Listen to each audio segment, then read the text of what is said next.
Hey everyone, this is Shikha from Technical Cloud Knowledge and I believe you all are doing great. जैसे कि आप देख सकते हैं मेरे स्क्रीन पर ऑलरेडी मेंशन है। आज से हम लोग एक न्यू कोर्स स्टार्ट करने वाले हैं जिस कोर्स के अंदर हम लोग तीन टूल्स को कवर करेंगे। एंड ये जो टूल्स रहेंगे वो कौन कौन से रहेंगे? Git, GitHub and GitHub actions. तो इन तीनों टूल्स को हम एक सिंगल कोर्स में कंप्लीट करेंगे। आज जो है वो लेक्चर नंबर 1 जिसके अंदर हम इन तीनों टूल्स का इंट्रोडक्शन और एक कंसेप्ट वे में इसको बहुत अच्छे से अंडरस्टैंड करेंगे कि रियल इंडस्ट्री में इन तीनों का यूज और इन तीनों का पर्पस क्या होता है। ठीक है। या टाइम को बिना वेस्ट किए हम लोग स्टार्ट करते हैं हमारा लेक्चर। ओके। देखो, सीधा डेफिनेशन पे जंप नहीं करेंगे कि तीनों होते क्या है एंड देन स्टार्ट कर दे। नो, स्टार्ट करते हैं एक सिनेरियो से और तीनों को वन बाय वन अंडरस्टैंड करते हैं बहुत अच्छे तरीके से, थोड़ा मैनुअल वे को समझते हुए। ठीक है। सोचो तुम्हारी कंपनी ना एक एप्लीकेशन बना रही है। ठीक है। आपकी कंपनी एक एप्लीकेशन बना रही है। ठीक है। एप्लीकेशन का नेम हम लोग रख लेते हैं माय फूड। ठीक है, दिस इज हमारी एप्लीकेशन का नेम जो हमारी कंपनी बना रही है। अब देखो, मान लो ये एप्लीकेशन आपकी फूड डिलीवरी एप्लीकेशन है। कौन सी एप्लीकेशन है? Food delivery application. अब हम जब भी कहते हैं ना कि भाई हम लोग हमारी टीम मिलकर एक सॉफ्टवेयर बना रही, इसका मतलब होता है कि हमारी टीम में देर आर मल्टीपल डेवलपर्स जो कि उस सॉफ्टवेयर से रिलेटेड सोर्स कोड फाइल को लिख रहे हैं, उन सोर्स कोड फाइल में प्रोग्राम्स लिख रहे हैं ताकि एक सॉफ्टवेयर को बिल्डअप किया जा सके। है ना? हमें ये चीज बहुत अच्छे से पता है। इवन आई होप आप लोगों ने जब लिनक्स को पढ़ा होगा तो भी आप ने इन चीजों को समझा होगा कि भाई आपका जो एक सॉफ्टवेयर होता है वो सॉफ्टवेयर बनता कैसे है। हमें पता है एक जो सॉफ्टवेयर होता है वो कैसे बनता है। सॉफ्टवेयर ना आपका एक सिंगल प्रोग्राम से नहीं बनता कभी भी। एक सिंगल प्रोग्राम से कभी सॉफ्टवेयर नहीं बनता। सॉफ्टवेयर बनाते टाइम हमें बहुत सारे प्रोग्राम्स की नीड होती है। बहुत सारे छोटे छोटे छोटे छोटे प्रोग्राम्स होते हैं। There are multiple programs. ठीक है। और हमें पता है इन सभी प्रोग्राम्स में एक ऐसा प्रोग्राम होता है जो इन बाकी प्रोग्राम्स को हैंडल करता है ना, मैनेज करता है, जिसको हम लोग कर्नल इवन कॉल करते हैं। देखो, ये जो सॉफ्टवेयर बनता है वो मल्टीपल प्रोग्राम से बनता है। मतलब आपका क्या होता है, बहुत सारे मॉड्यूल्स का कलेक्शन होता है, तब जाके आपका एक सॉफ्टवेयर रेडी होता है ना। सॉफ्टवेयर को बनाने के लिए इंपॉर्टेंट नहीं है कि आपने सिर्फ एक सिंगल प्रोग्राम लिखा, which means you required only a single developer जो कि आपका सॉफ्टवेयर बना देगा। नो, आपको बहुत सारे डेवलपर्स की नीड पड़ेगी, तब जाके आपके सॉफ्टवेयर के हर एक पार्ट के लिए प्रोग्राम लिखा जाएगा एंड देन उन प्रोग्राम्स को आपस में मर्ज किया जाएगा, तब जाके आपका एक सॉफ्टवेयर परफेक्ट तरीके से हैंडल होगा। फॉर एग्जाम्पल, अब देखो, ये सॉफ्टवेयर जो है, इस सॉफ्टवेयर का एक यूजर इंटरफेस भी होगा जिसे हम लोग यूआई कॉल करते हैं। है ना?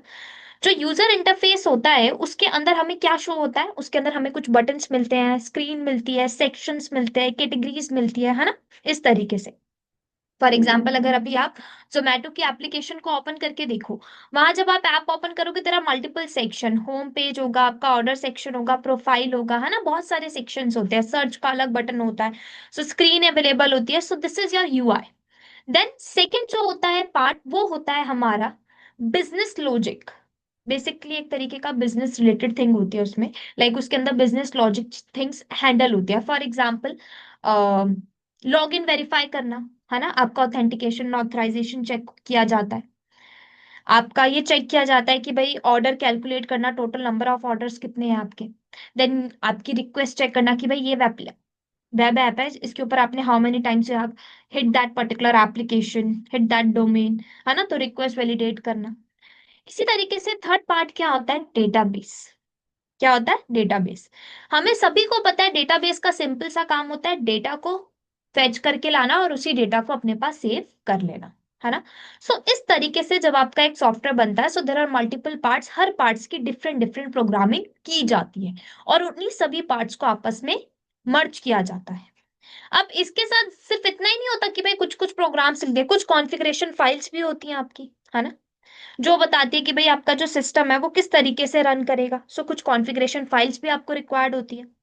मतलब देखा जाए तो यहाँ हर प्रोग्राम का अपना एक स्पेसिफिक काम होता है, अपना एक स्पेसिफिक रिस्पॉन्सिबिलिटी होती है, और इन सभी को मिलाकर हमारा एक सॉफ्टवेयर, हमारी एक एप्लीकेशन बनती है। विच मीन्स आपकी एक एप्लीकेशन बनाने के लिए आपको एक सिंगल प्रोग्राम नहीं चाहिए, यू नीड मल्टीपल प्रोग्राम्स। बहुत सारे प्रोग्राम्स चाहिए आपको, है ना, एक प्रोग्राम नहीं। तो बहुत सारे प्रोग्राम और कुछ कॉन्फ़िगरेशन फाइल्स को मिलाकर हमारी एक एप्लीकेशन रेडी होती है। अब मान लो यही आपकी कंपनी का प्रोजेक्ट था, भाई ये सॉफ्टवेयर बनाना है। सो इसी प्रोजेक्ट पर जैसे मैंने आपको बताया multiple programmes which means multiple developers. So company के प्रोजेक्ट पर आपके पास 3 से 4 डेवलपर्स अवेलेबल थे, मतलब आपकी टीम में आपकी कंपनी ने आपको 4 डेवलपर्स असाइन करके दिए। तो ले लेते हैं, मान लो ये हमारा डेव 1 है, ठीक है। इसी तरीके से ये डेवलपर 2 हो गया,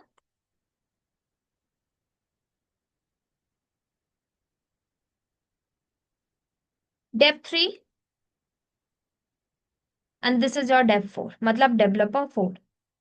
तो 4 डेवलपर्स हमारी टीम में अवेलेबल है, हमारी कंपनी ने हमें असाइन किए। अब देखो क्या होता था, जब भी हमें सॉफ्टवेयर बनाना होता था, गिट के आने से पहले क्या होता था, हर डेवलपर अपनी कोड फाइल को, मतलब सॉफ्टवेयर पर जो कोड राइट करना है, जो प्रोग्राम्स लिखने हैं, उनकी एक कोड फाइल बनती थी, है ना। हर उस कोड फाइल को हर डेवलपर मैन्युअली लिखता था। क्यों? क्योंकि उनके पास पहले ऐसा कोई गिट जैसा कोई टूल अवेलेबल नहीं था। सो हर डेवलपर अपनी कोड फाइल्स मैन्युअली राइट करता था और मैन्युअली ही उन्हें मैनेज करता था। मतलब फॉर एग्जाम्पल मान लो ये डेवलपर 1 है, ठीक है, इसने अपनी एक फाइल बनाई, ये ले लो, इसने अपनी एक फाइल बनाई जिसका नेम रखा my file.txt। ये है उसकी एक कोड फाइल, ठीक है, ये उसने अपनी एक कोड फाइल। अब इसके ऊपर उसने एक प्रोग्राम लिख दिया, for example this is my first program, ठीक है। ये उसने इस तरीके से अपना प्रोग्राम लिख दिया, डन, ओके। अब अब क्या होता है, एज अ डेवलपर मुझे भी पता है भाई मुझे ये सॉफ्टवेयर रेडी करना है। Just a second.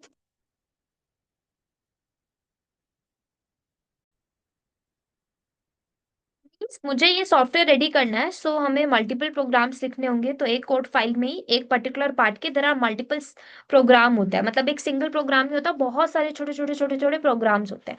और एक सिंगल कोड फाइल में ही बहुत सारे प्रोग्राम्स लिखे होते हैं, बहुत सारे सेक्शंस में होते हैं, है ना। तो जैसे ये फाइल थी, फर्स्ट प्रोग्राम लिखा गया, फर्स्ट लाइन ऑफ आपका जो कोड लिखा गया इसके अंदर वो था this is my first program. अब मान लेते हैं कि कल को हमारा जो डेवलपर 1 था उसको लगा कि भाई हमें ना कुछ और चेंजेस भी करने चाहिए हमारे कोड के अंदर।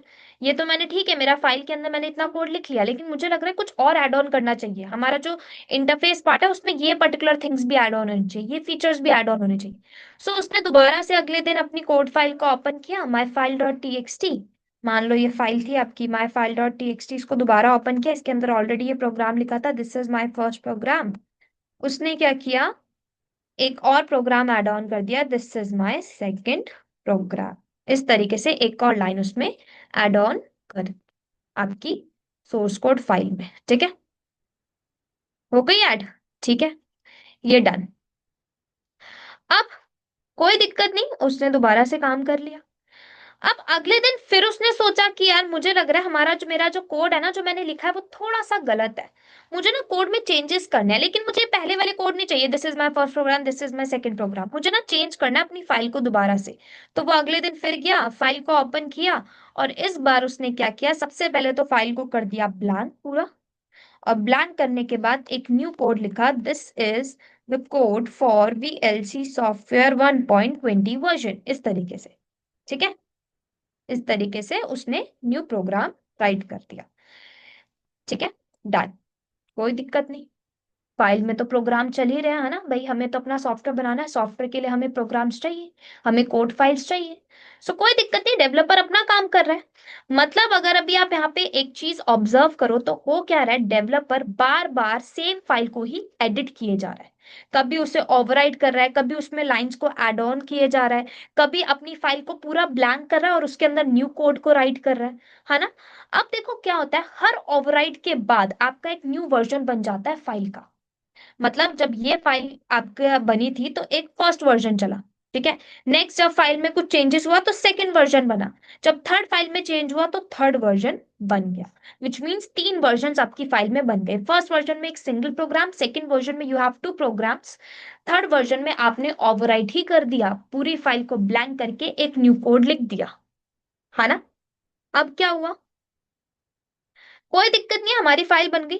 अब एकदम से डेवलपर वन को लगा कि उसको ना पुराना कोड की नीड है। क्या चाहिए, पुराना कोड। अब उसे याद आया, भाई पुराना कोड तो मैंने कहीं सेव ही नहीं किया था, मैंने तो सेम फाइल के अंदर एडिटिंग करी है, सेम फाइल को मॉडिफाई किया है। विच मीन्स अगर मुझे पुराना वाला कोड चाहिए, कौन सा वाला, दिस वन, अगर उसको ये वाला कोड चाहिए, this is my first program, ये वाला, तो उसके पास इन दोनों की कॉपीज कहीं पर अवेलेबल ही नहीं है। उसने सेव ही नहीं किया था ये वर्जन। नाउ ये दोनों जो कोड थी वो हो गए लॉस्ट। अब डेवलपर वन इन दोनों कोड्स को फाइनली नहीं ले सकता, है ना, बिकॉज उसने तो ओवरराइट कर दिया और उसको याद भी नहीं है भाई उसने क्या प्रोग्राम लिखा था। सो एट द एंड इससे क्या हुआ, इससे देखा जाए तो उसको लॉस हुआ, उसको दोबारा से प्रोग्राम्स राइट करने पड़ेंगे, समझना पड़ेगा सॉफ्टवेयर को एंड दोबारा से सब कुछ फ्रॉम वेरी स्क्रैच काम करना पड़ेगा। अब इसी प्रॉब्लम से बचने के लिए डेवलपर्स ने क्या सोचा, डेवलपर्स ने सोचा वो हर फाइल, मतलब जितनी बार भी फाइल में कोई चेंज करेंगे, हर दिन, भले वो दिन में 100 चेंजेस करे, 500 चेंजेस करे, डजेंट मैटर, वो हर चेंज को सेव करेंगे, है ना। हर फाइल को सेव करेंगे with some different different names. तो मान लो जो फर्स्ट फाइल थी उसको उन्होंने नेम से सेव कर दिया, मतलब जो पहला प्रोग्राम लिखा था उन्होंने उसको सेव किया login_v1 से। सेकंड वाले को उन्होंने सेव कर दिया login_v2 से, एंड थर्ड वाले को login_v3 से। तो तीन वर्जन सेव हो गए, v1 v2 एंड v3, तीनों वर्जन सेव, कोई दिक्कत नहीं। अब यहाँ पे देखो दिक्कत क्या आती है, यहाँ पे दिक्कत क्या आती है कि भाई अगर हमारा डेवलपर दिन में 100 बार फाइल में चेंजेस कर रहा है तो इससे हो क्या रहा है, दिन में वो 100 बार फाइल में चेंजेस कर रहा है, which means 100 new copies generate हो रही है। 100 कॉपीज वो बनाएगा, मतलब log in v1 v2 v3 v4 v5 v7, इस तरीके से 100 तक पहुंच जाएगा, मतलब 100 कॉपीज उसकी डिस्क पर डेली बेसिस पे सेव हो रही है। अब इससे कॉन्सिक्वेंसेस क्या हो रहा है, इससे इशू क्या आ रहा है, हमारी डिस्क भरने लगी। नॉर्मल सी बात है, डिस्क भरेगी तो आप अलग से कुछ एड ऑन करोगे वॉल्यूम, है ना, कुछ ना कुछ तो लगाओगे भाई, अपना काम करना है आपने, तो वॉल्यूम एड ऑन कराओगे, अलग से डिस्क लगवाओगे, है ना, हाई कॉन्फ़िगरेशन की। या कुछ पुराना जो कोड होगा जो आपको लगेगा काम का नहीं, आप उसको डिलीट करोगे। एट द एंड कंफ्यूजन बढ़ेगा, आपको खुद को नहीं पता चलेगा यार मेरा लेटेस्ट कोड कौन सा था, मेरे को तो याद नहीं आ रहा। लेटेस्ट वाला आपको पता नहीं चलेगा, आपको कभी पुराने वाली की नीड पड़ गई, आपको पुराना याद नहीं आ रहा, है ना। मतलब देखा जाए तो कोई सा भी वर्जन स्टेबल नहीं है, आपको समझ नहीं आ रहा कौन सा लेटेस्ट है कौन सा ओल्ड है। आपके पास इतनी सारी मल्टीपल कॉपीज हो गई है, आपको ये नहीं पता चल रहा अच्छा लास्ट वाली कॉपीज मैंने सेव की भी थी या नहीं की थी। इतनी सारी कॉपीज हो गई है, मुझे डिस्क मेरी भर चुकी है, मुझे कुछ पर्टिकुलर कॉपीज को डिलीट करना पड़ेगा, है ना। मतलब एक तरीके से पूरा का पूरा कंफ्यूजन बढ़ चुका है। अब देखो क्या होता है, जब भी हम एक सॉफ्टवेयर पर काम करते हैं ना तो उस सॉफ्टवेयर की मल्टीपल फाइल्स बनती है ना। जैसे मल्टीपल डेवलपर्स होते हैं तो वो हर एक पार्ट पर काम करते हैं, हर एक पार्ट पे काम करेंगे, मतलब हर फाइल बनेगी, हर पार्ट की एक अपनी अपनी फाइल बनेगी और हर फाइल के अंदर देर आर मल्टीपल प्रोग्राम्स, है ना। कभी कभी क्या होता है, अब फॉर एग्जाम्पल मान लो ये डेवलपर 2 ने अपनी फाइल लिखी, डेवलपर 3 ने भी अपनी फाइल लिखी, डेवलपर 4 ने भी अपनी फाइल, और ये डेवलपर 1 की फाइल है, ठीक है। अब जब भी हमारा एक सॉफ्टवेयर बनना होता है ना तो सबकी जितने भी डेवलपर्स होते हैं हर पार्ट की फाइल्स को क्या किया जाता है, मर्ज किया जाता है, तब जाके हमारा एक सॉफ्टवेयर रेडी होता है ना। तो अब मान लो आपका डेवलपर 1 की फाइल आपने गलती से एक ऑल्डर वर्जन की दे दी, डेवलपर 2 ने लेटेस्ट वर्जन की थी, डेवलपर 3 ने भी लेटेस्ट वर्जन की थी, डेवलपर 4 ने भी, लेकिन डेवलपर 1 ने गलती से ओल्डर वर्जन की फाइल दे दी। तो अब क्या होगा, जब आप इस पर्टिकुलर फाइल्स को आपस में मर्ज करोगे तो आपको मिलेगा एरर, आपके सिस्टम पे एरर आएगा, है ना। क्यों? क्योंकि देखो गलत फाइल मर्ज होना बहुत एक कॉमन सी चीज है। उससे एट द एंड हमें बग्स मिलेंगे, प्रॉब्लम्स आएंगी, इश्यूज आएंगे, डेवलपमेंट स्लो हो जाएगी, है ना। और हमारी पूरी टीम का जो टाइम है ना वो वर्जन्स को मैनेज करने में निकल जाएगा। तो एट द एंड सॉफ्टवेयर बनने में बहुत डिले हो जाएगा, है ना। और अगर किसी थर्ड पार्टी कंपनी ने या कोई क्लाइंट ने उस सॉफ्टवेयर की डिमांड करी है तो वो आप एक पर्टिकुलर टाइम पीरियड पे उस क्लाइंट को वो सॉफ्टवेयर दे ही नहीं पाओगे। समझ आई? इस सिचुएशन को देखते हुए तब जाके डेवलपर्स को रियलाइज हुआ कि भाई हमें एक ऐसे इंटेलिजेंट सिस्टम की नीड है जो ऑटोमेटिकली हमारे हर चेंज को सेव कर ले, हर चेंज की हिस्ट्री को रखे, है ना। हमें खुद से मैन्युअली उस पर्टिकुलर चेंज को सेव ना करना पड़े, हमें मैन्युअली हर चेंज की कॉपीज बना के हमारे सिस्टम पे ना रखना पड़े जिससे हमारी डिस्क भरे। हम चाहते हैं हर एक चीज ऑटोमेटिकली हो जाए और बहुत ही इजी वे में। तब जाके हमारे पास क्या आया था? गिट। कौन आया था? गिट। मार्केट में तब आया था आपके पास गिट। ठीक है, गिट। समझते हैं गिट को बेसिकली, थोड़ा रियल लाइफ एग्जांपल को समझते हैं एंड उसके बाद गिट को हम लोग अंडरस्टैंड। तो यहाँ पे मैं थोड़ी सी चीजों को रिमूव करती हूँ ताकि मैं आपको समझा सकूं गिट का प्रॉपर यूसेज, है ना। सो यहाँ से हम लोग कुछ चीजें रिमूव करते हैं। ठीक है, आई थिंक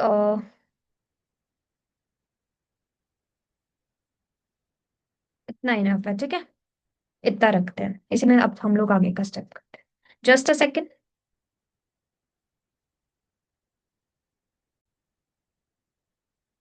अब देखो, गिट को समझना है तो पहले थोड़ा सा ना रियल लाइफ से कोरिलेट करो।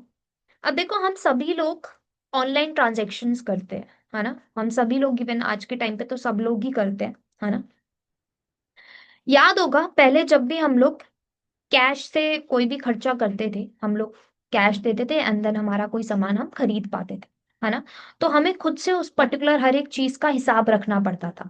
फॉर एग्जाम्पल मैंने बोला कि मेरे पास 1,000 रुपए थे, 1,000 रुपए की मैं आज शॉपिंग करके आई।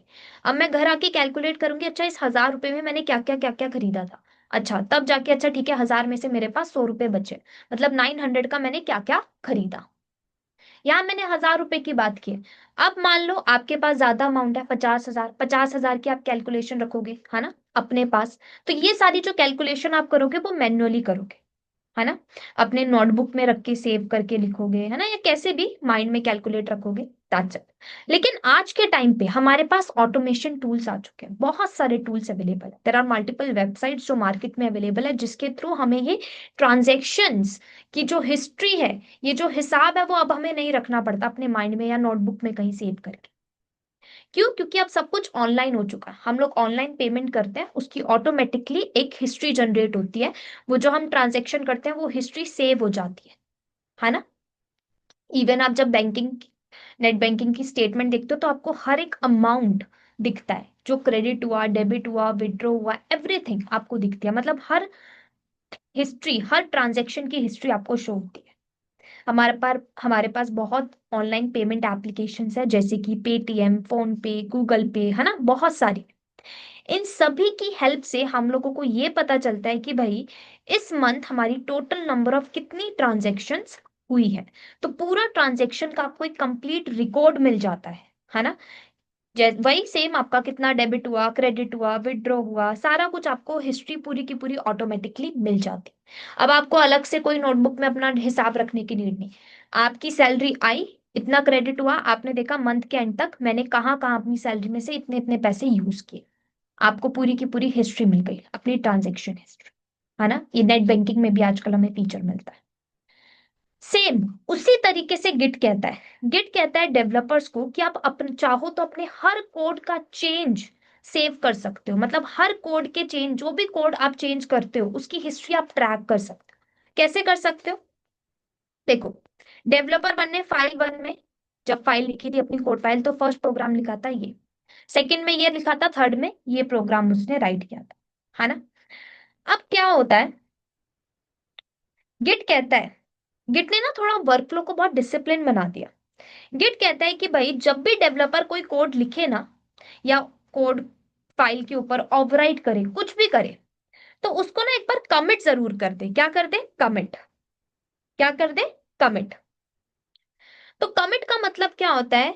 गिट ने कहा कि भाई जब भी आप कोई कोड लिखो उसको एक बार कमिट कर दो, विच मीन्स उसका एक करंट स्नैपशॉट ले लो।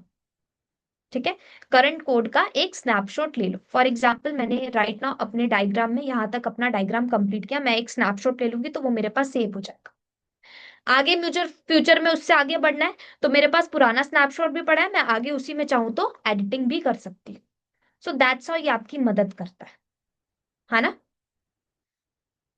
सो गिट क्या कहता है कि भाई जब भी आपका डेवलपर कोड लिखता है वो ओवरराइट नहीं करता, उसको पहले कमिट करेगा, उसके बाद उसके ऊपर अगर उसे कोई चेंजेस करना है तो वो उसमें चेंजेस कर सकता है। बट पहले उसको क्या करना पड़ेगा? एक बार कमिट। कमिट एज लाइक उसका एक स्नैपशॉट अपने पास सेव करना पड़ेगा। उससे ना ही उसकी हिस्ट्री लाइक उसका डिस्क भी नहीं भरेगा, उसे कुछ नहीं करना, उसे जस्ट एक सिंपल सी कमांड एग्जीक्यूट करनी है, गिट ऑटोमेटिकली उसे अपने पास उस कोड को सेव करके रख लेगा। है ना? जब भी आप कमिट करो तो याद रखना आप ना उसको एक मैसेज जरूर देना। मैसेज लाइक अपने ही बेनिफिट के लिए कि भाई आपको याद रहे आपने इस पर्टिकुलर कोड में क्या किया था। फॉर एग्जाम्पल जब मैंने अपना फर्स्ट प्रोग्राम लिखा तो मैं उसमें लिख सकती हूँ फर्स्ट प्रोग्राम करके। ठीक है? सेकंड में मैंने क्या किया? मैंने ओवरराइट किया, तो सेकंड में जब मैं कमिट करूंगी तो मैं मैसेज क्या डाल सकती हूँ? Add on line to first program, इस तरीके से। थर्ड में मैं क्या बोल सकती हूँ? Overwrite program to a new one, इस तरीके से। अगर मैं किसी में बग्स सही कर रही हूँ तो बग्स रिजॉल्व। ठीक है? इस तरीके से आप बोल सकते हो। न्यू प्रोग्राम एडेड, इस तरीके से आप बता सकते हो। ठीक है? तो बेसिकली होता क्या है, जो गिट है आपके हर चेंज का रिकॉर्ड रखता है ना? कैसे भाई? वो ये देखता है किसने क्या चेंज किया, कब किया, कौन सा वर्जन स्टेबल था। है ना? मतलब कि अगर डेवलपर दिन में 100 छोटे से बड़े चेंजेस करता है अपनी कोड फाइल के अंदर तो गिट उन सब की हिस्ट्री अपने पास सेव करके रखता है। मतलब 100 टाइम अगर फाइल में चेंजेस हुए हैं तो 100 कोड्स उसने अपने पास सेव रखे होंगे। और इतना ही नहीं, गिट कोड्स के साथ साथ कुछ एक्स्ट्रा इंफॉर्मेशन भी सेव करता है। वो ये भी बताता है भाई डेवलपर कौन था, डेवलपर का नेम क्या था, उसका ईमेल आईडी क्या थी, चेंज का डेट और टाइम क्या था, क्या मॉडिफाई हुआ, वो कोड पूरा आपको शो होता है ना? मैसेज क्या था जो आपने कमिट किया था जब उस कोड को, तो उसके ऊपर आपने मैसेज क्या दिया था, हर एक चीज आपको दिखती है। तो गिट को कहा जाता है वर्जन कंट्रोल सिस्टम। इवन आपने बहुत बार सुना भी होगा। वाई?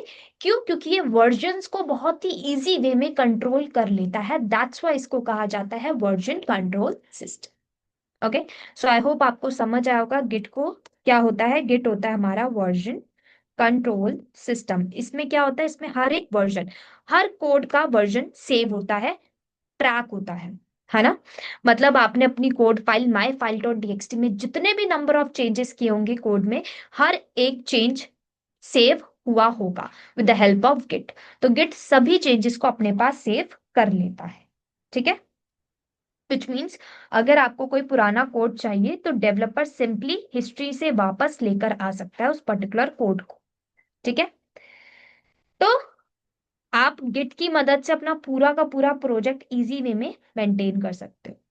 डजेंट मैटर 5 फाइल्स के अंदर कोड लिखा है या 500 फाइल्स के अंदर, गिट आपको पूरी हेल्प देगा, सबकी हिस्ट्री वो मेंटेन करके रखे। और इतना ही नहीं, गिट के अंदर आप देखो ब्रांचेस भी क्रिएट करते हो। ब्रांचेस लाइक वही, आपने एक स्टेजिंग ब्रांच बना ली, एक मेन ब्रांच बना ली, है ना? मतलब आप कह रहे हो कि जब भी कोई न्यू फीचर आए वो पहले स्टेजिंग ब्रांच में जाए, जब वहां से फाइनलाइज हो जाए तब जाके मेन ब्रांच पे जाए।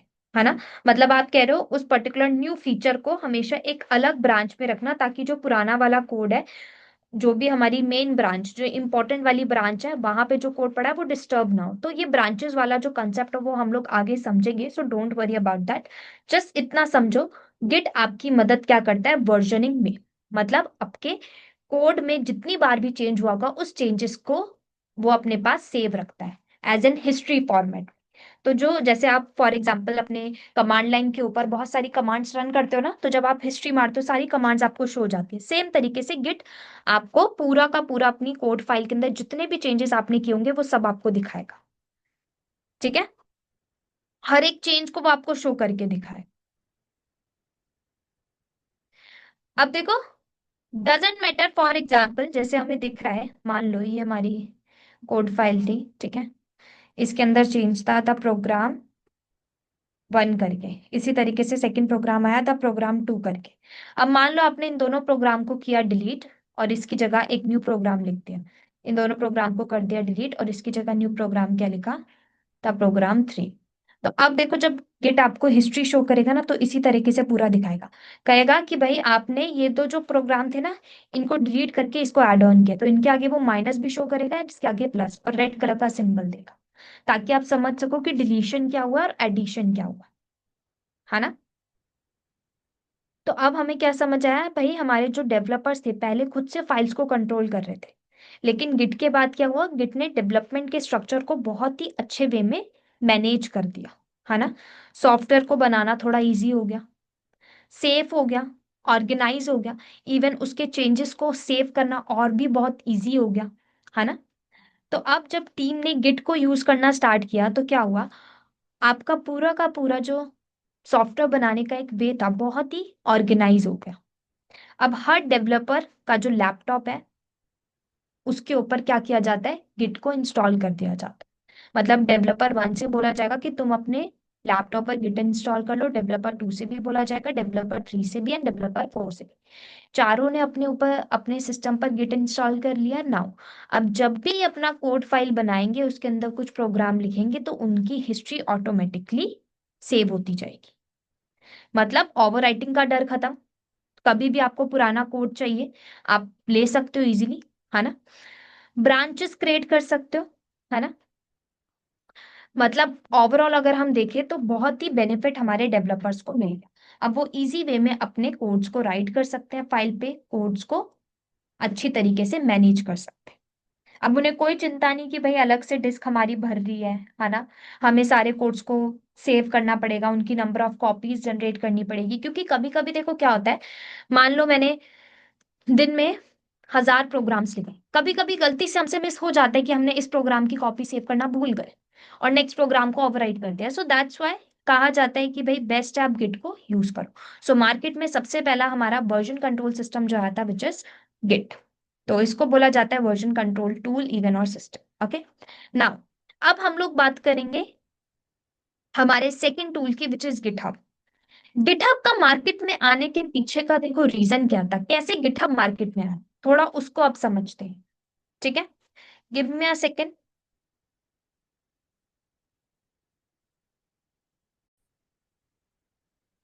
देखो अब सब कुछ स्मूथली चल रहा है, डेवलपर्स ने कोड लिखा, कोड की हिस्ट्री पूरी की पूरी मेंटेन हो रही है, डन। नाउ जो नया चैलेंज आया वो चैलेंज क्या आया, देखो यहाँ चैलेंज आया टीम कोलैबोरेशन का। मतलब कि जैसे हमें पता है, थोड़ा सा यहाँ पे मैं ना इसको रिमूव करती हूँ, ठीक है, इतना ही ना है, ठीक है। अब देखो चैलेंज क्या आया, हमें पता है, मान लो आपका ये जो डेवलपर वन है इसने अपने लैपटॉप पर कोड लिखा, उसको कमिट किया, ठीक है, उस कोड की हिस्ट्री सेव हो रही है, इट्स ओके। ना अब डेवलपर टू अलग पार्ट के लिए कोड लिख रहा है, डेवलपर थ्री सॉफ्टवेयर के डिफरेंट पार्ट के लिए कोड लिख रहा है एंड डेवलपर फोर सॉफ्टवेयर के डिफरेंट पार्ट के लिए कोड लिख रहा है ना। अब कहा जाता है हर डेवलपर के कोड को, जो उनकी कोड फाइल्स होती है उनको आपस में मर्ज किया जाता है, कुछ एक्स्ट्रा डिपेंडेंसीज जो रिक्वायर्ड होती है, कुछ configuration file everything add on करके आपका सॉफ्टवेयर बिल्ड होता है ना। ठीक है, कोई दिक्कत नहीं। लेकिन यहाँ पे देखो इशू क्या आता है, जब डेवलपर सेकंड पार्ट के ऊपर काम करने लगता है ना, तो डेवलपर टू कहता है डेवलपर वन से कि भाई जो तुमने फर्स्ट पार्ट के अंदर जो प्रोग्राम लिखे हैं ना, मुझे जरा वो भेज दो, मैं उसके बिहाफ पर अपना सेकंड प्रोग्राम लिखूंगा और उसी से मतलब ऐसा प्रोग्राम लिखूंगा ताकि आपस में दोनों जब मर्ज हो तो आपके पास कोई इश्यूज ना आए, है ना।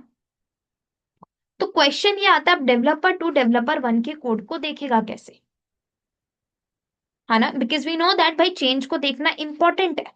जब तक एक पर्सन दूसरे के कोड को नहीं समझेगा तो मर्ज करते टाइम तो बग्स और कॉन्फ्लिक्ट्स आने सबसे कॉमन सी बात है ना। सो ऐसे में कहा जाता है कि भाई डेवलपर टू को जो कोड भेजना है ना डेवलपर वन को, तो डेवलपर वन क्या करे, या तो पेन ड्राइव के थ्रू भेज दे, ठीक है, या ईमेल के थ्रू भेज दे, या कोई अदर जो चैनल्स होते हैं उनके थ्रू अपने कोड को शेयर कर दे, कोड फाइल को शेयर कर दे डेवलपर वन को। मतलब ये वही पुरानी जो टेक्नोलॉजीज हम लोग यूज करते थे कि भाई हमें कोड फाइल भेजनी है, ठीक है, हमारे डेवलपर को हमने इस तरीके से भेज दो। ठीक है। अब इनमें इशू क्या होता था? सबसे पहले तो ये इनसिक्योर होते हैं, ठीक है, मैसी होते हैं। दूसरा, एक सिस्टम वे में काम नहीं हो रहा है, ठीक है, सिस्टमेटिकली काम नहीं हो रहा है यहाँ पे। आपने कोड मांगा, हमने इस तरीके से भेज दिया, कोड आगे पीछे हो गया, ठीक है, टाइम लग गया, मान लो कोड नहीं पहुंचा, ठीक है, मेल मिस हो गया, स्पैम में चला गया, एनीथिंग, कुछ भी हो सकता है, हमें आइडिया नहीं ना।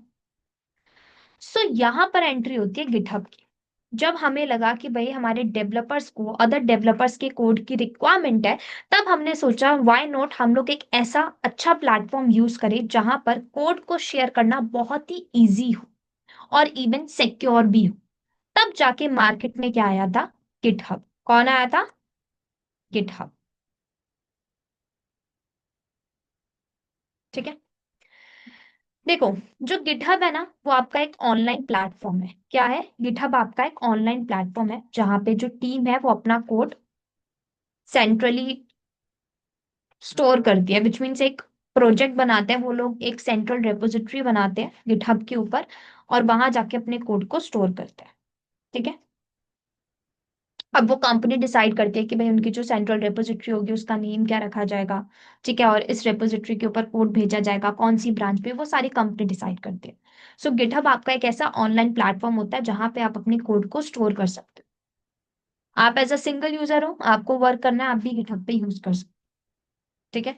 कोई टीम है उसको यूज करना है, वो भी यूज कर सकते हैं। कंपनी है, कंपनी को यूज करना, ओके। इसके भी अलग अलग कैटेगरीज आते हैं, लाइक आपको प्राइम भी, इसका भी मेंबरशिप मिलता है, प्राइम है ना, और इसमें थोड़े एडवांस फीचर्स हो जाते हैं, लाइक फ्री वाला भी मिलता है जिसमें नो पेमेंट होता है, लाइक कुछ भी आपको पे नहीं करना, आपको फ्री ऑफ कॉस्ट आप उसको यूज कर सकते हो as a normal user for practice purpose, तो आप उसको यूज कर सकते हो।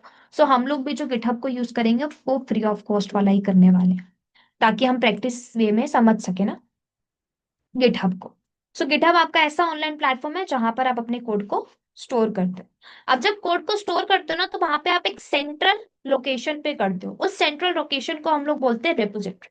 सो वहां पे आपको क्या बनानी पड़ती है? गिटहब पर एक रेपोजिटरी। अब वो कंपनी डिसाइड करती है कि भाई उस रेपोजिटरी का नेम क्या होगा, जैसे मैंने आपको बताया। ठीक है। तो अगर आप यहाँ पे वर्कफ्लो को थोड़ा समझो इजी वे में, कैसे डेवलपर ने कोड लिखा, डेवलपर वन ने, कैसे समझाऊं इसको मैं, जस्ट अ सेकेंड। ठीक है, इसको हम थोड़ा सा करते हैं, गिव मी अ सेकेंड ना।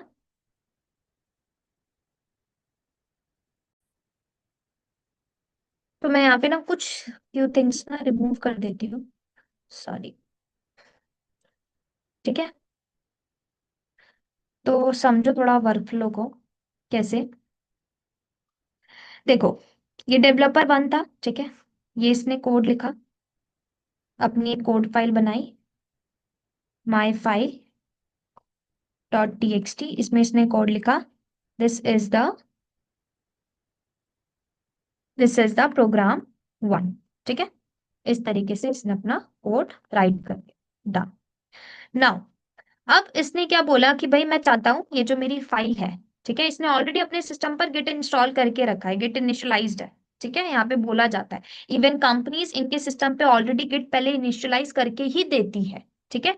तो कंपनी ने ऑलरेडी गिट इनिशियलाइज करके दिया डेवलपर वन को, उसने अपने फाइल के अंदर प्रोग्राम लिखा ना। डेवलपर से बोला गया था कि भाई जब भी आप कोड लिखो ना, तो कोड को ना कमिट कर देना विद अ मैसेज, तो उसने मैसेज कमिट किया और लिखा programme one, done, this is. तो ये कमिट हो गया, मतलब अब गिट इस पर्टिकुलर कोड फाइल की हर एक चेंज की हिस्ट्री अपने पास रखेगा। मतलब जो फर्स्ट कोड फाइल, हमारी जो कोड फाइल थी my file dot T x T, इसके अंदर जो फर्स्ट प्रोग्राम लिखा गया, इसकी हिस्ट्री अब गिट ने सेव अपने पास कर ली, डन, ये कोड हो गया सेव। अब अब कहा जाता है डेवलपर वन को कि देखो, अब आप ना कोड को डेवलपर टू को आपको देना है ना, तो आप डेवलपर टू को ये जो पुराने आपके वेज थे ना, लाइक पेन ड्राइव, ईमेल, इनके थ्रू मत भेजो। आप क्या करो, अपने कोड को गिटहब के ऊपर पुश करो। कहां पर पुश करो? गिटहब के ऊपर। अब गिटहब के ऊपर डायरेक्टली ऐसे कहीं पर भी पुश नहीं करना होता, आपको पुश करना होता है रेपो के अंदर। तो वो रेपोजिटरी आपको कंपनी बताती है कि कौन सी रेपोजिटरी हमारी गिटहब पे बनी हुई है, सेंट्रल रेपोजिटरी, उस पे आपको पुश करना है। तो अज्यूम कर लो आपकी गिटहब के ऊपर एक रेपोजिटरी आपकी कंपनी ने आपको बना के दी थी, माई प्रोजेक्ट। ठीक है। सो अब डेवलपर वन अपने प्रोग्राम को, अपनी कोड फाइल को पुश करेगा इस माई प्रोजेक्ट। तो माई प्रोजेक्ट के अंदर एक कोड फाइल आ जाएगी, माई फाइल डॉट टी और इसके अंदर प्रोग्राम मिलेगा, this is the program number 1। अब कहा जाएगा डेवलपर टू से कि देखो, आपको चाहिए ना वो पुराना वाला कोड, उसके बिहाफ पर आपको सेकंड पार्ट का प्रोग्राम लिखना है। तो आपको पता है क्या करना होगा, आप यहाँ से डेवलपर टू गिटहब पर जाओ, गिटहब की रिपोजिटरी को ओपन करो और वहां से इस कोड को कर लो पुल। तो यहाँ पर बेसिकली क्या होता है, पुश एंड पुल का वर्कफ्लो चलता है। ठीक है। कौन सा वर्कफ्लो चलता है? पुश एंड पुल का। जितने भी टीम मेंबर्स होंगे, अपने कोड को लिखने से पहले पहले अपना ये जो कोड होता है ना, लेटेस्ट कोड जो रेपोजिटरी पे पुश किया जाता है, उस कोड को पुल करते हैं, तब जाके वो अपना काम शुरू करते हैं। इससे होता क्या है, एक शेयर्ड सोर्स ऑफ ट्रुथ बन जाता है। ठीक है भाई, एक शेयर्ड पूरा का पूरा एनवायरमेंट बना दिया गया है जहां पे सब एक साथ मिलकर काम कर रहे हैं। किसी को अब अपना कोड सेपरेट इंडिविजुअली किसी को शेयर करने की नीड नहीं है। एक सेंट्रल रेपोजिटरी बनी हुई है, वहां से आप कोड को लीजिए, वहीं पे कोड को पुश कीजिए। ओके। सब जगह सब कुछ एक ही जगह अपडेट हो रहा है ना। मतलब अब यहाँ पर क्या हो रहा है, यहाँ पर हो रही है आपकी टीम कोलैबोरेशन। डेव वन ने कोई भी न्यू फीचर बनाया, वो सीधा कोड को डेवलपर टू को नहीं भेजेगा, वो उसने अपना कोड लिखा फाइल के अंदर, उस फाइल को पुश कर दिया गिटहब की रेपोजिटरी पर, है ना। ठीक है, कोई दिक्कत नहीं। अब कहा गया डेवलपर टू से कि भाई अब आपको कोई न्यू फीचर बनाना है या आप किसी और पार्ट के लिए काम कर रहे हो, तो आपको पहले उस कोड को पुल करना है रेपोजिटरी से, एंड देन जाके आप आगे का काम शुरू करो।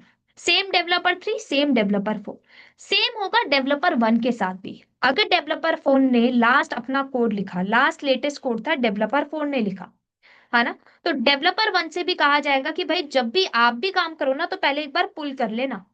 ऐसा ना हो कि भाई आपको लग रहा है सिर्फ आप ही कोड राइट कर रहे हो रेपोजिटरी पर। No, there are multiple developers जो सब कुछ अपना अपना कोड राइट कर रहे हैं और पुश कर रहे हैं रेपोजिटरी पर।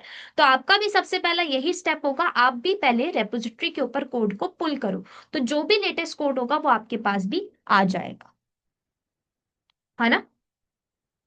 तो कहा जाता है जब भी कोई फीचर रेडी होता है ना, वो पुल रिक्वेस्ट रेज करता है, जिसे हम पीआर कॉल करते हैं, पुल रिक्वेस्ट। ठीक है। मतलब कि जब भी आपका कोई फीचर न्यू बनता है, सबसे पहले पुल रिक्वेस्ट भेजी जाती है और उस पुल रिक्वेस्ट को टीम आपकी रिव्यू करती है, उसके ऊपर डिस्कशन करती है। उसके बाद आपके जो कोड है वो डिफरेंट फाइल के साथ, डिफरेंट कोड के साथ मर्ज होते हैं। तो ये पूरा का पूरा स्टेप है, अभी आप जब प्रैक्टिकली करोगे तो आपको क्लियर हो जाएगा, है ना। ऐसे ही गिटहब के ऊपर भी आप ब्रांचिंग करते हो, पुल रिक्वेस्ट भेजते हो। ठीक है। आपके चेंजेस वेरिफिकेशन होते हैं, आप गिटहब की हेल्प से बग्स कम हो जाते हैं। ठीक है। टीम वर्क थोड़ा ज्यादा बढ़ता है, कोलैबोरेशन इजी हो जाती है। जहां पहले आप अपने कोड को शेयर करने के लिए पुराने मेथड्स यूज कर रहे थे, अब आपके पास एक बेस्ट मेथड है जिसे हम गिटहब कहते हैं, है ना। यहाँ पे आप अपने कोड को आपने लिखा with the help of Git, आपके कोड की हिस्ट्री मैनेज हुई ना, कोड को आपने कमिट किया और पुश कर दिया गिटहब पे। अब गिटहब के पास वो कोड सेव हो रहा है। और इतना ही नहीं, गिटहब के ऊपर आपको वो पर्टिकुलर हिस्ट्री आपको वो वहां पर भी मिलती है। आपने जितने कमिट किए होंगे वो सारी हिस्ट्री आपको वहां भी मिलती है। आप खुद ही सोचो ना, गिटहब बना कैसे? गिट हब, है ना, नाम ही आपको बता रहा है कि देखो उसके अंदर ऑलरेडी गिट इनिशियलाइज होता है गिटहब के अंदर। जस्ट आपको एक थोड़ा ग्राफिकल प्लेटफॉर्म मिल चुका है। ठीक है, कमांड लाइन की जगह वहां पे सब कुछ ग्राफिकल होता है। आप चाहो तो डायरेक्ट वहां से भी कोड लिख सकते हो, बट इट्स ओके। आप एज अ डेवलपर्स आप पहले गिट इनिशियलाइज करो, अपने सिस्टम पे कोड लिखो एंड देन उसको पुश करो रेपोजिटरीज, है ना। बिकॉज सीधा एडमिन लेवल का एक्सेस हम नहीं दे सकते हमारी गिटहब रेपोजिटरी का डेवलपर्स को, इसलिए कहा जाता है आप गिट इनिशियलाइज करो। ठीक है। आई होप आपको समझ आया होगा। एक चीज मैं थोड़ा और क्लियर कर देती हूँ, push and pull workflow. क्यों? क्योंकि काफी लोग ना इसको अच्छे से समझ नहीं पाते। इसको आप कैसे समझोगे पुश एंड पुल वर्कफ्लो को? देखो, जैसे मैंने कहा डेवलपर वन ने फाइल में कोड लिखा, ठीक है। अब उसने कमिट किया। कमिट करने के बाद उससे बोला गया कि इसको आप गिटहब के ऊपर पुश कर दो। अब अगले दिन जब डेवलपर टू आएगा तो उससे बोला जाएगा पहले आप पुल करो, आपके पास लेटेस्ट वर्जन आ जाएगा, जो भी आपके सिस्टम पे सॉरी जो भी आपके रेपोजिटरी के ऊपर जो भी कोड आया होगा लास्ट डे में या फिर पिछले कुछ दिनों में, जो भी होगा आपके पास वो latest version of code available हो जाएगा। उसके बाद आप अपना काम शुरू करो, ठीक है। और देन आपका भी जब काम डन हो जाए तो आप अपनी central repository which is my project के ऊपर गिटहब पर पुश कर दो। अब कभी कभी क्या होता है, दोनों डेवलपर फाइल के अंदर एक साथ चेंज कर देते हैं, है ना। और मान लो कोई पुल करना भूल गया और दोनों ने चेंज एक साथ कर दिए, तो ऐसे में आपका कॉन्फ्लिक्ट आ जाता है, जिसको हम लोग बोलते हैं मर्ज कॉन्फ्लिक्ट एरर। मतलब मर्जिंग तब होगी इस कॉन्फ्लिक्ट को जब सॉल्व किया जाएगा, तो उस कॉन्फ्लिक्ट को आपको सॉल्व करना होता है, तो वही टीम मिलकर ही सॉल्व करती है उस कॉन्फ्लिक्ट को। इस तरीके से आपका पूरा का पूरा जो एक सॉफ्टवेयर का जो कोड होता है वो कंट्रोल किया जाता है। हर एक चीज सबके पास देखो राइट्स होते हैं, कोड का राइट होता है लिखने का, कोड को मैनेज करने का, मर्ज कॉन्फ्लिक्ट एरर को सॉल्व करने का, ठीक है। अब यहां तक आपको समझ आया, पुश एंड पुल वर्कफ्लो समझ आ गया, गिट का काम समझ आ गया। देखो, अभी सब कुछ परफेक्ट चल रहा है, लेकिन यहां पर भी अगर आप थोड़ा ऑब्जर्व करो, सिर्फ और सिर्फ कौन सा स्टेप चल रहा है हमारा, कोड राइट करने का, ठीक है, कोड की वर्जनिंग मेंटेन करने का, है ना, कोड को पुश करने का एंड देन पुल करने का। ये वाला मैकेनिज्म हम लोगों को समझ आएगा, अब समझ आया अभी तक, दैट्स।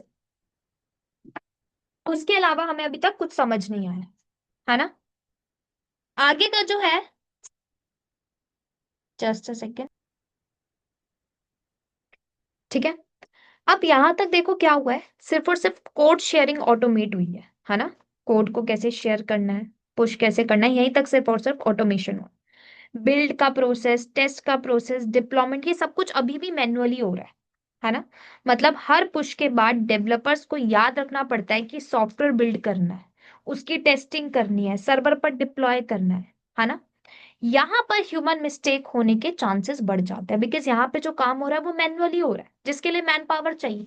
टाइम कंज्यूम ज्यादा हो जाता है, डिले हो जाता है सॉफ्टवेयर बनने में।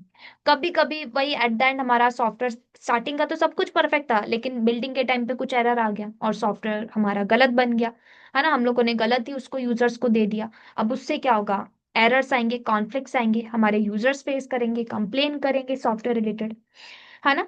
सो इसी प्रॉब्लम को सॉल्व करने के लिए हम लोगों ने ऑटोमेशन टूल्स का यूज करना शुरू किया।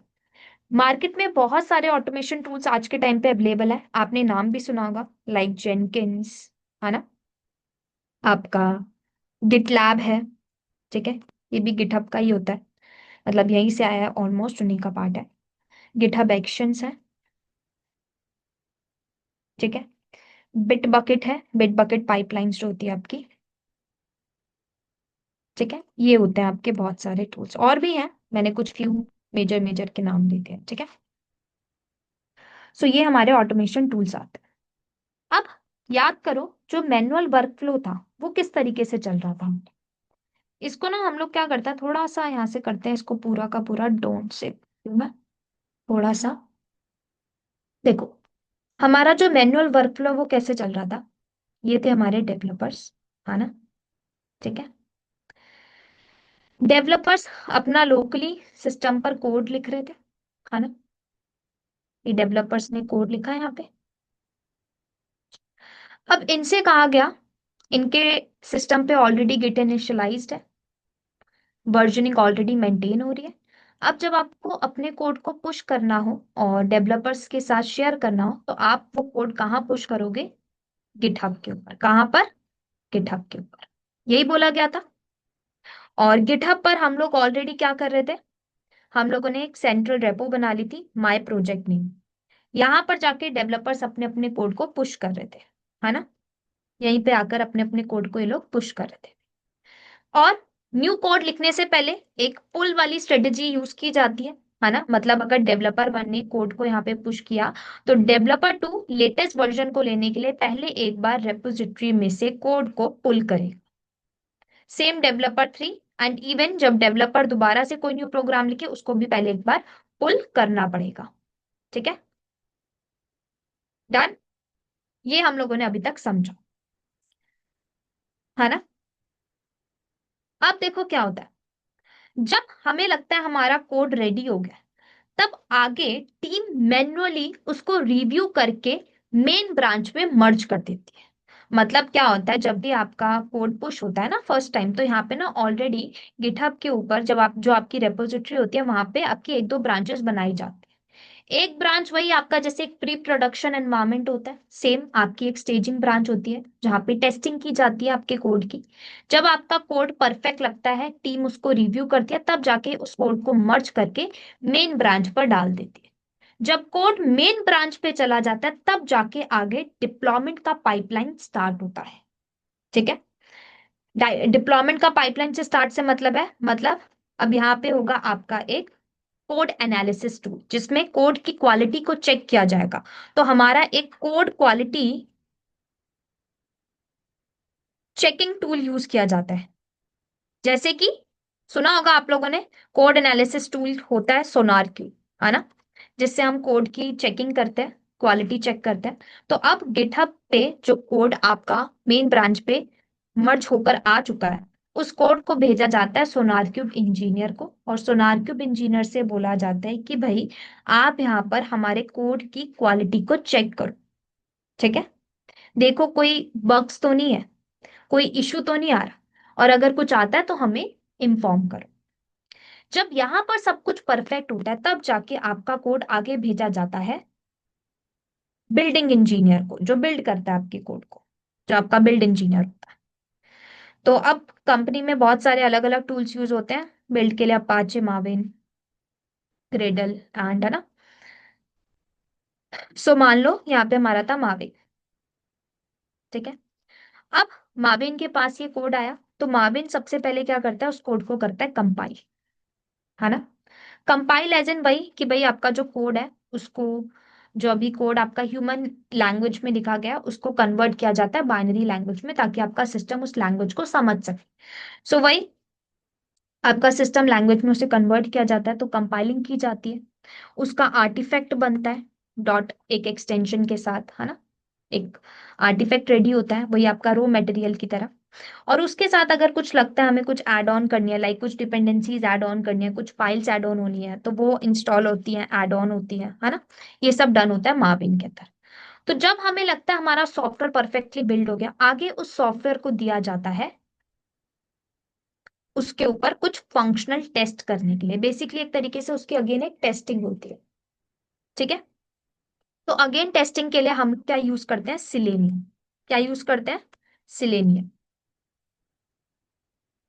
ठीक है, most of the company selenium use करते हैं।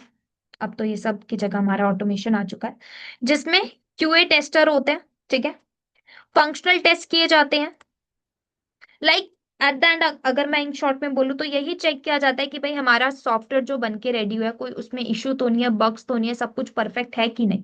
तो ये कुछ फंक्शनल टेस्ट उसके कराए जाते हैं with the help of selenium.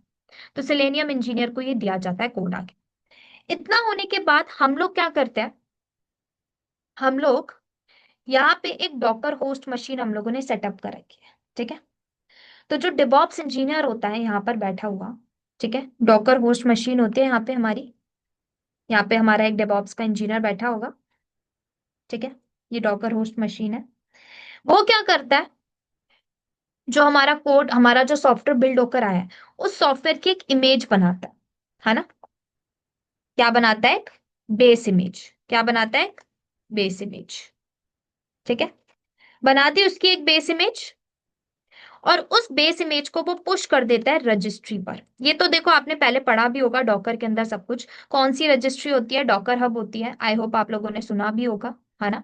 Docker की एक अपनी रजिस्ट्री सर्वर होता है जिसको हम बोलते हैं डॉकर हब, जहाँ पे सारी की सारी इमेजेस पड़ी होती है ना।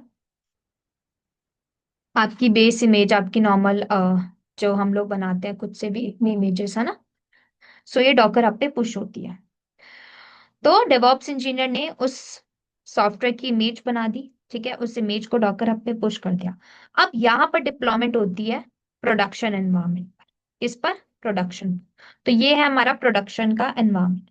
मान लो प्रोडक्शन के ऊपर क्यूबरनेटीज का एनवायरनमेंट चल रहा है, क्यूबरनेटीज का सेटअप कर रखा है, तो नॉर्मल सी बात है, क्लस्टर हो रखा बन रखा होगा। क्लस्टर के ऊपर आपके कुछ नोड्स होंगे, है ना। वही नोड्स के अंदर आपके पोर्ट्स चल रहे होंगे। आपने सर्विसेज बना रखी होंगी, सर्विसेज रन कर रखी होगी कि भाई हमारी ये इमेज को पिक करना है। मान लो जो इमेज पुश हुई थी उसका नेम था इमेज टैग नंबर 1। क्या था? Image tag number 1। तो आपने कुबरनेटिस के ऊपर जो सर्विस बनाई थी उस पर पहले ही ये बता दिया कि भाई इमेज टैग नंबर वाली इमेज को आपको पुल करना है और उससे आपको इतने हमारी कंटेनर रेडी कर देना है। तो यहाँ पे पुल हुई ये इमेज रजिस्ट्री सर्वर से, एंड देन आपकी इमेज रेडी हो गई। तो वही पूरा का पूरा जो आपका प्रोडक्शन का एनवायरमेंट होता है डिप्लॉयमेंट का, मैंने जस्ट अभी एक बहुत सिंपल वे में आपको ये समझा दिया, है ना। फिर आगे भाई आपका कस्टमर एक्सेस करना होता है, तो यहाँ पे आपका लोड बैलेंसर लगा होता है, ये आपका डीएनएस है। कस्टमर आएंगे आपके इंटरनेट से, है ना, एंड देन ये आपके कस्टमर हो गए। तो वही सेम चीजें हैं जो हम लोग यूजुअली करते हैं। कस्टमर ने इंटरनेट से हिट किया, डीएनएस पे गए, है ना। डीएनएस हमारा मैप था लोड बैलेंसर पे, लोड बैलेंसर पे हम लोगों ने हमारे प्रोडक्शन का आईपी एड्रेस पोर्ट नंबर लिखा हुआ है। देन लोड बैलेंसर से आगे हमारा लोड डिस्ट्रीब्यूट हो गया इन पर्टिकुलर नोड्स पर। तो यहाँ पे अगर अभी आप ऑब्जर्व करो इस पूरे के पूरे डायग्राम में हर स्टेज में मैनुअल वैलिडेशन हो रही है ना। मतलब अगर एरर आता है तो इंजीनियर को मैन्युअली उसको डीबग करना पड़ेगा और फिर दोबारा से बिल्ड का, टेस्ट का, डिप्लॉयमेंट का हर एक स्टेप रन करना पड़ेगा। तो इन सिंपल वर्ड्स में अगर मैं बताऊं तो मैनुअल डिप्लॉयमेंट मतलब हर ब्रिज एक इंसान क्रॉस करेगा। हर ब्रिज को उसको क्रॉस करना पड़ेगा, पहले चेकिंग का, फिर बिल्डिंग का, फिर अगेन टेस्टिंग का, फिर इमेज क्रिएटिंग का, देर आफ्टर डिप्लॉयमेंट का, है ना। इस तरीके से जब एट द एंड सब कुछ चीजें ठीक होंगी तब जाके एक परफेक्ट डिप्लॉयमेंट होगा। लेकिन उसमें भी कोई आपका एक श्योरिटी नहीं है कि आपका सॉफ्टवेयर पूरा परफेक्ट ही होगा, कभी कभी एरर्स भी आ जाते हैं, है ना। इसी डिले और अननेसेसरी एफर्ट को कम करने के लिए कंपनीज ने एक रूल बनाया। क्या बनाया? कंपनीज ने कहा देखो जब हम लोग मैनुअल चीजें करते हैं ना तो मैन पावर ज्यादा लगती है, टाइम ज्यादा कंज्यूम होता है, हमारा सॉफ्टवेयर डिले बन मतलब उसको बनने में टाइम लग जाएगा, डिले होगा वो रेडी। और उससे हमारा अगर कोई क्लाइंट वेट कर रहा है तो उसको भी बहुत ज्यादा देर तक वेट करना पड़ेगा, हो सकता है वो हमसे डिस्कनेक्ट हो जाए। ऐसे में ज्यादा मॉनिटरिंग की नीड है, ज्यादा कंट्रोल की नीड है, 24/7 हमें ज्यादा स्टेबल रहना पड़ेगा हमारे सिस्टम्स के आगे, है ना। ह्यूमन एरर आने के बहुत सारे रिस्क है। तो इस चीज को देखते हुए कंपनी ने कहा कि भाई अब जब भी कोई कोड पुश होगा मतलब उसकी डिप्लॉयमेंट होगी तो यहाँ पे चलेगी ऑटोमेशन पाइपलाइन। मतलब ऑटोमेटिकली सारा कुछ होना चाहिए, बिल्डिंग, टेस्टिंग, डिप्लॉयमेंट, एवरीथिंग। तो अब सीन पूरा का पूरा आपका बदल गया। मतलब डेवलपर ने पुश किया, सिस्टम अब क्या करेगा, सब कुछ ऑटो बिल्ड करेगा। मतलब ये जो पूरा स्टेप अभी मैनुअल चल रहा था ना, ये सब कुछ अब ऑटोमेटिकली होगा। टेस्ट सारे ऑटोमेटिकली रन होंगे, बिल्डिंग ऑटोमेटिकली होगी, डिप्लॉयमेंट ऑटोमेटिकली होगी। मतलब जहां पर कोई टेस्ट फेल, आपका डिप्लॉयमेंट वहीं पर हो जाएगा स्टॉप। ये ऑटोमेशन डेवलपर्स को कॉन्फिडेंस देता है कि भाई आपका जो कोड है, अगर कोई कोड बीच में ब्रोकन है तो उससे वो पर्टिकुलर कोड पहले ही मतलब ऐसा सॉफ्टवेयर प्रोडक्शन पर जाएगा ही नहीं। जब वो प्रोडक्शन पर नहीं जाएगा तो नॉर्मल सी बात है वो पब्लिक नहीं होगा, है ना। सो ऐसे ही थिंग्स को करने के लिए, ऐसे ही बग से बचने के लिए कंपनी ने ऑटोमेशन पाइपलाइन के बारे में सोचा। अब ऑटोमेशन पाइपलाइन के ऊपर सबसे ज्यादा कंपनी ने फोकस दिया है सीआईसीडी।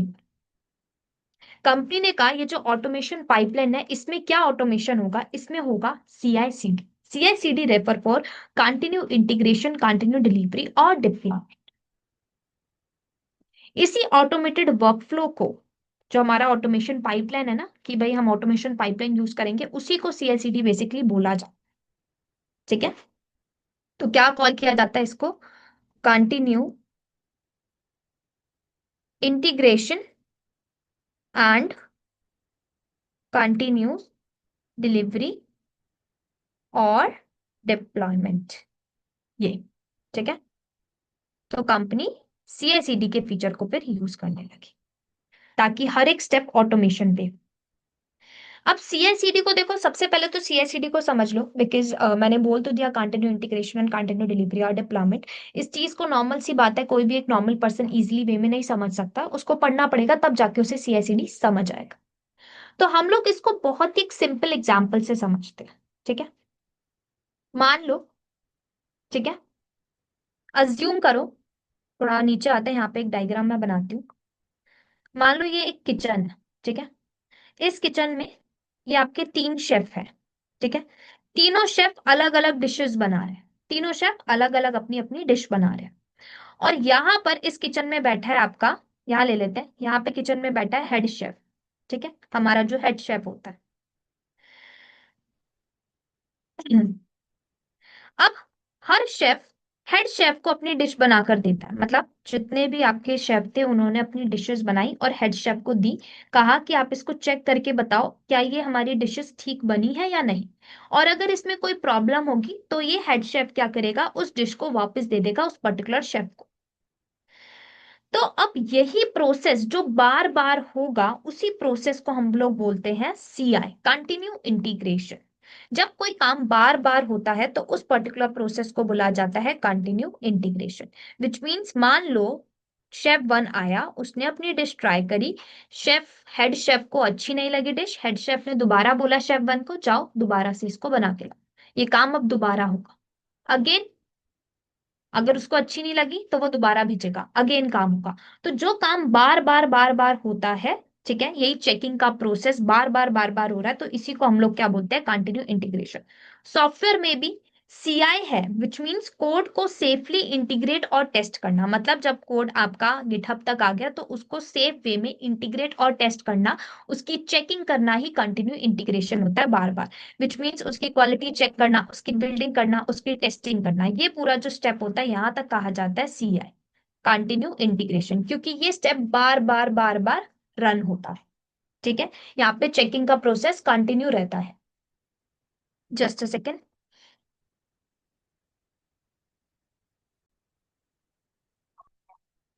ठीक है, सो क्या समझ आया हमें, जब डिश परफेक्ट हो जाती है वेटर उसको कस्टमर तक ले जाएगा। मतलब कि अगर हेड शेफ ने बोल दिया शेफ को, कोई भी शेफ को, शेफ वन को, शेफ टू को, शेफ थ्री को, कि भाई आपकी जो डिशेज है वो परफेक्ट है, तब जाके वो डिशेज को कस्टमर तक ले जाया जाएगा।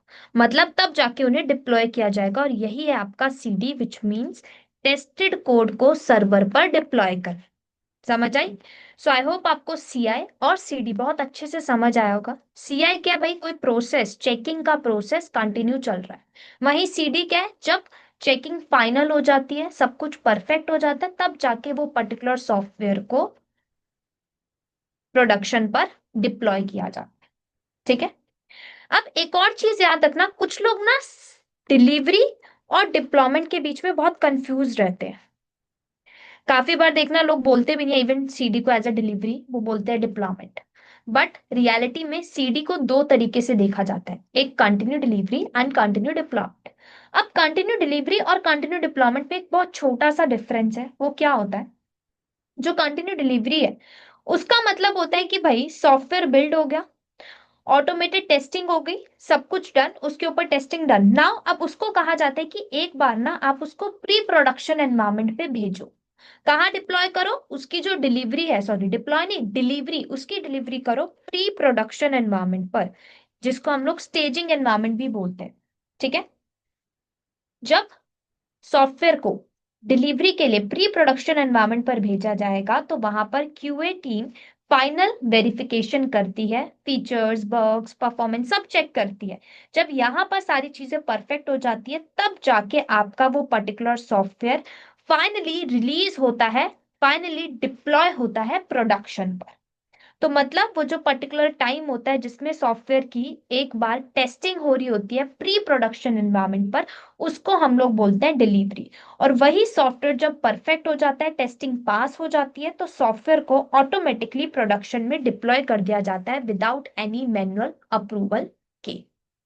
ठीक है, सो आई होप आपको डिलीवरी और डिप्लॉयमेंट के बीच में भी डिफरेंस पता चला हो। अब देखो, आपने देखा होगा काफी बार कंपनीज ना एज ए ऑटोमेशन पाइपलाइन को चलाने के लिए जेनकिंस को यूज करती है ना? क्या यूज करती है? जेनकिंस को। तो क्या हो रहा है? अभी तक का पूरा पैरामीटर, डेवलपर्स ने कोड लिखा, गिटहब पर पुश किया। पहले जो चीजें मैनुअल हो रही थी, अब कंपनीज ने बिल्डिंग, टेस्टिंग, कंपाइलिंग, है ना, अगेन फंक्शनल टेस्ट वगैरह, ये डिप्लॉयमेंट, ये सारी चीजें क्या कर दी? ऑटोमेशन पर। और ऑटोमेशन के लिए कंपनी यूज कर रही थी जेनकिंस। तो मतलब जैसे ही डेवलपर कोड को गिटहब पर पुश करता है, जेनकिंस ऑटोमेटिकली पाइपलाइन को ट्रिगर कर देता है। तो बैकग्राउंड में फिर क्या होता है? कोड बिल्ड होता है, डिपेंडेंसीज ऐड होती है, ऑटोमेटेड टेस्ट रन होते हैं, क्वालिटी चेक होते हैं, है ना? मतलब जितना काम, ये सारा का सारा काम जो पहले मैन्युअली हो रहा था, अब ये सारा काम कौन कर रहा है? जेनकिंस।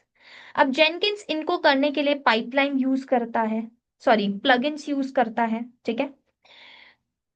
प्लगइन्स की मदद से वो टूल्स बिल्ड करता है, आपका जो सॉफ्टवेयर है उसको बिल्ड करता है, स्कैनिंग करता है, टेस्टिंग करता है ना? अगर आप कभी जेनकिंस को इंस्टॉल करो और प्लगइन्स पे जाओ तो आपको हर टूल की प्लगइन मिलती है। डॉकर की प्लगइन, क्यूबरनेटिस की प्लगइन, मार्विन की प्लगइन, ग्रेडल की प्लगइन, सोनारक्यूब की प्लगइन, हर प्लगइन मिलती है। वो एक तरीके का आपका वही काम सेम करते हैं जो आपकी ये नॉर्मल रिसोर्सेज कर रहे थे। लाइक जो सोनारक्यूब कर रहा है, सोनारक्यूब का सर्वर टेस्टिंग कर रहा है, वही जेनकिंस की प्लगइन भी करेगी। तो यहाँ पे अब क्या हो रहा है? गिटहब का हम लोगों ने इंटीग्रेशन जेनकिंस के साथ किया, तो गिटहब जैसे ही कोड गिटहब पर आता है वो ऑटोमेटिकली ट्रिगर हो जाता है जेनकिंस पर, और जेनकिंस पाइपलाइन शुरू कर देता है टेस्टिंग की, बिल्डिंग की, then functional test and all. ठीक है? ये सब जब डन हो जाता है तब जाके आगे डिप्लॉयमेंट का स्टेप होता है। ठीक है? मतलब बिल्ड स्टेबल होने के बाद पाइपलाइन ऐप को डॉकर कंटेनर में पैक करती है। ठीक है? मतलब वही आपकी इमेज बनती है, इमेज रजिस्ट्री पर पुश होती है, एंड देन जाके प्रोडक्शन पर डिप्लॉयमेंट होता है, और फिर आगे जाकर आपका कस्टमर उस पर्टिकुलर एप्लीकेशन को एक्सेस कर पाते हैं। और इसी तरीके से इन फ्यूचर जब भी कोई न्यू वर्जन आता है वो स्मूथली लाइव हो जाता है बिना कोई डाउन टाइम के, है ना? तो अगर हम इसको सिंपल फ्लो को समझे तो हुआ क्या है? कोड पुश हुआ, ठीक है, बिल्ड टेस्ट हुए, ठीक है, सब कुछ ऑटोमेशन पे हुआ। इसको ऐसे लिख लेते हैं, बिल्ड टेस्ट हुए, ठीक है। क्या हो रहा है ये? ठीक है, कंटेनर बना, वही आपकी कंटेनर बना, ठीक है, वही इमेज में पैक हुआ, है ना, रजिस्ट्री में पुश हुआ, एंड देन जाके डिप्लॉयमेंट।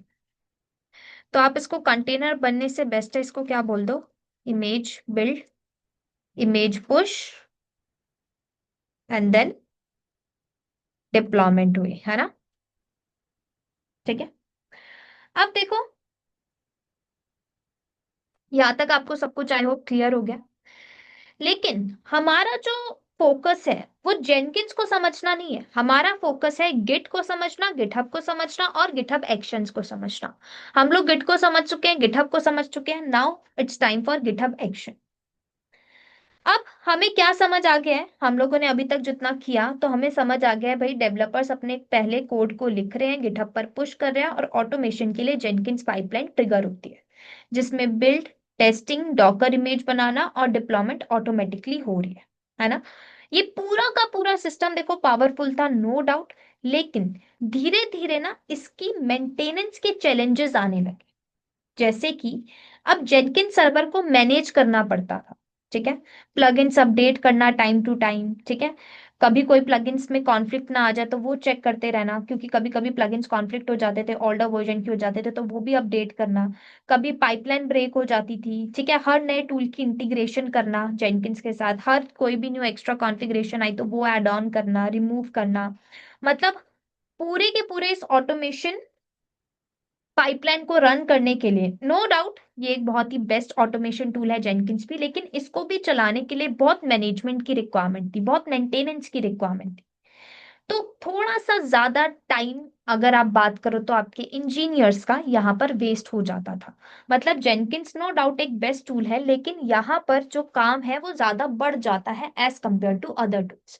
यहाँ पर आपको प्लगइन्स इंस्टॉल करनी पड़ती है, प्लगइन्स अपडेट करनी पड़ती है, बिफोर प्लगइन्स रिमूव करनी पड़ती है, कॉन्फ्लिक्ट सॉल्व करनी पड़ती है, कभी कभी पाइपलाइंस ब्रेक हो जाती है, पाइपलाइंस को on a most of the basis पे चेक करना पड़ता है ना।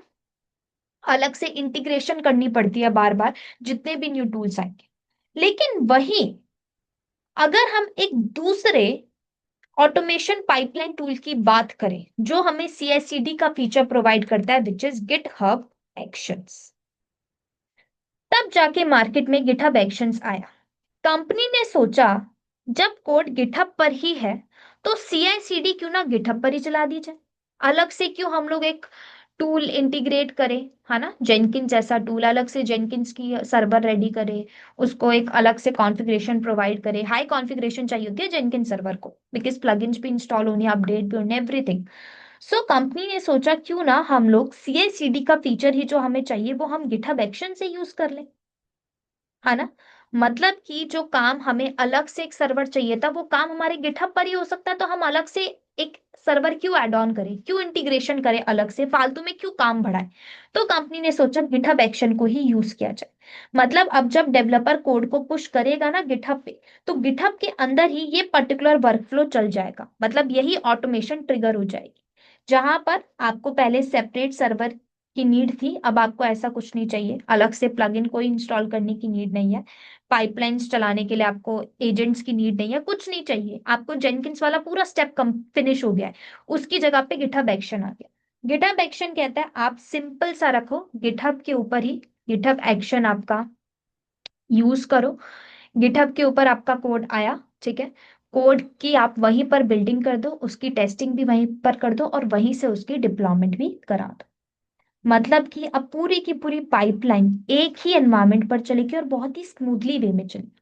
बिल्ड हो गया, टेस्टिंग हो गया, डॉकर इमेज बनाना, डिप्लॉयमेंट, सब कुछ एक ही जगह होगा, वन फ्लो में हो जाएगा सब कुछ, आपको अलग अलग इंटीग्रेशन करने की नहीं।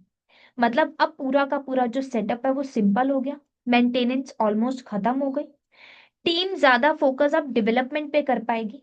डिलीवरी पर जो डिप्लॉयमेंट पर जो फोकस करना पड़ता था टीम को, पहले मैनुअल मैन पावर की इतनी नीड पड़ती थी, अब कुछ ऐसा नहीं है, अब सब कुछ ऑटोमेशन हो रहा है ना। तो एट द एंड अगर हम बात करें तो पहले का टाइम जब हम हर चीज मैनुअली कर रहे थे, मैनुअली कोड की कॉपीज को सेव कर रहे थे, उस चीज को बचाया गिट ने।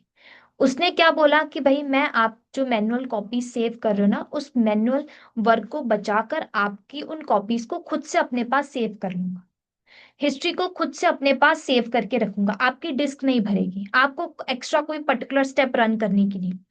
सेकंड, शेयरिंग का प्रोसेस थोड़ा डिफरेंट था, कोलैबोरेशन थोड़ा अलग वे में होता था, पुराने मेथड्स यूज करने पड़ते थे एक टीम मेंबर को अपना कोड भेजने के लिए। तो वी हैव गिटहब जहां पर हम लोग कोड रखते थे सेंट्रल रेपो पर, और किसी भी टीम मेंबर को वो पर्टिकुलर कोड चाहिए तो वो कोड को सिंपली पुल कर सकता है। लास्ट थर्ड, अब हम लोगों ने कोड का डेवलपमेंट इजी वे में कर लिया, कोड की शेयरिंग इजी वे में कर ली।